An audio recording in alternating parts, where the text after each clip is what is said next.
Night படுத்த உடனே தூங்கிடுறியா? தூங்கிடுறேன். காலையில தான் எழுந்துக்கிறியா? இல்லை இடையில? டாய்லெட் போறியா? எத்தனை முறை போற? 2 முறையா? 3 முறையா? 4 முறையா? அப்ப நிச்சயமா நீ போயிட்டு ஒரு டாக்டர் செக் பண்ணிக்கோ. கிறிஸ்துக்குள் அன்பான சகோதர சகோதரிகளே, நான் உங்கள் பிரதர் அருள் பேசுறேன். இந்த நம்பிக்கையில 4வது பார்ட் கண்டினியூ ஆயிட்டு இருக்கு. எனவே இந்த கடன்ல கூட சந்தோஷம் படுறவங்களும் இருக்கிறாங்க. எனவே உணரணும், நம்ம என்ன பண்ணிட்டு இருக்கோன்றத உணரணும். பயப்பட தேவையில்லை. கர்த்தர் இருக்கிறார். கர்த்தரால முடியாத காரியம் ஒன்று கூட இல்லை. ஒன்றும் இல்லை, நான் கண்டினியூ பண்றேன். உங்களுக்கு சொல்ற இந்த வார்த்தையை மட்டும் புரிஞ்சுங்க. நண்பர்கள் சந்திக்கும் போது பிபி சுகர் இருக்குதா அப்படின்னு கேட்டுட்டு அதோட இருக்காம நான் நல்லா இருக்கிறேன்னு சொல்லிட்டு போனீங்கன்னா கூட, நைட்டு படுத்த உடனே தூங்கிடுறியா? தூங்கிடுறேன். காலையில தான் எழுந்துக்கிறியா? இல்லை இடையில? டாய்லெட் போறியா? எத்தனை முறை போற? 2 முறையா? 3 முறையா? 4 முறையா? அப்ப நிச்சயமா நீ போயிட்டு ஒரு டாக்டர் செக் பண்ணிக்கோ, சரி பண்ணிக்கோ. யூரின் போறது ஒரு குத்தமா? ஒரு முறை போனா, 2 முறை போனா, 3 முறை போனா டாக்டர். யோசிச்சு பாருங்க. வார்த்தைகள், நம்பிக்கைகள், அது எந்த அளவுக்கு வேலை செய்யுது. அதுதான். எவ்வளவு கடன் இருந்தாலும், எவ்வளவு தொல்லை இருந்தாலும், எவ்வளவு வேதனைகள் இருந்தாலும், எவ்வளவு பிரச்சனைகள் இருந்தாலும், உன் நம்பிக்கையின் அளவு 12 வருடம் வியாதி என்று சொல்லி நம்ம என்ன பண்ணணும் தெரியுமா? இது மழையானா எனக்கு வரும், இது வெயிலானா எனக்கு வரும், இது குளிரானா எனக்கு வரும், அது வருதோ இல்லையோ வரும் என்று சொல்லி நாம் வர வைத்துக் கொள்வோம். இது நம்முடைய நம்பிக்கை. எனக்கு வீசிங் இருக்கு, எனக்கு எல்லா பேர் இருக்குல்ல, எனக்கு சோரியாசிஸ் இருக்கு, எனக்கு மைக்ரேன் தலைவலி இருக்கு, எனக்கு பைல்ஸ் இருக்கு, எல்லா பேரையும் சொல்லி எனக்கு இருக்கு இருக்குன்னு நம்முடைய நம்பிக்கையில அவங்களெல்லாம் நம்ம சொந்தக்காரங்களை சேர்த்து வச்சுட்டு இருக்கோம். கூடவே தொடர்ந்து டிராவல் பண்ணிட்டு இருக்காங்க.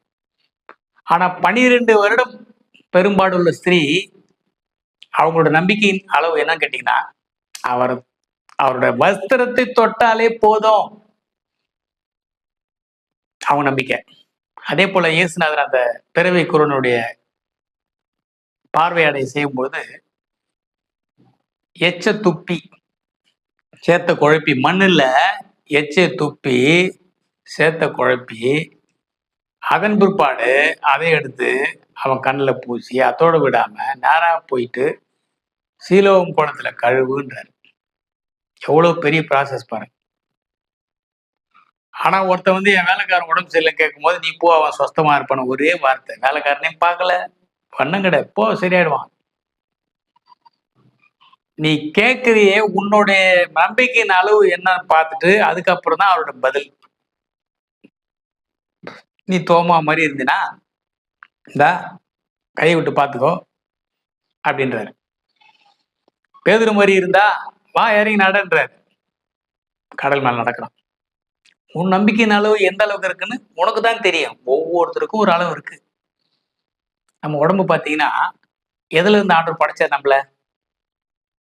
மண்ணுல இருந்து படைச்சார். மண் எங்க இருந்துச்சு? பூமியில இருந்துச்சு. அதுக்குள்ள இதோட படைச்சிட்டு மண்ணுல செஞ்சுட்டு விட்டுட்டாரா? மண்ணுல செஞ்சார்ல, அப்படியே விட்டுட்டாரா?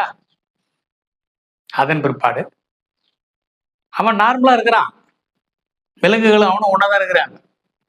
ஆனா கடைசியா ஒண்ணு பண்றாரு. அவன் நாசியிலே அவர் ஊதுறாரு. நாசியில ஊதின பிற்பாடு அது வரைக்கும் அவன் வேறு ஆத்துமா. இவர் ஊதின பிற்பாடு ஜீவ ஆத்துமா, ஜீவன் உள்ள. ஜீவன்ற வார்த்தை வேற ஒண்ணும் இல்ல, உயிர். உயிர் கொள்றான், ஜீவ ஆத்துமாவா மாறுறான். அப்போ உனக்குள்ள ஓடுற சுவாசம் என்னதுங்க? யாரோட சுவாசம்? உனக்குள்ள இருக்கிறது யாரு?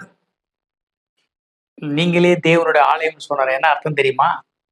உனக்குள்ள அவர் வாசம் பண்றாரு. சர்ச்சில் தேடி போய் நீங்க அவர் அங்க இருப்பாரு. அவர் சர்ச்சில் இல்லை.